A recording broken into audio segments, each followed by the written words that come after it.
wamama hapa Meru County tumefinyiliwa na tumedhulumiwa kabisa. Wanaume wanatutaka tu tuwafulie nguo, tuwapikie na tuwashughulikie usiku.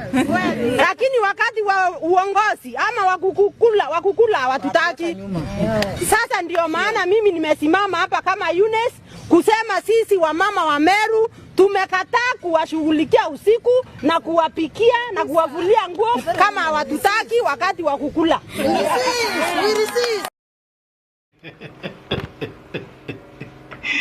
Ati wanaume wa Meru nini kinaendelea Meru? Wamama wamegoma, wamesema kazi yenu ni ati ni kuwa Come on guys, this is not fair. Ebu watch hii video wa mama wa Meru ambao wamegoma, then drop your comment here. This is Africa Rising Star.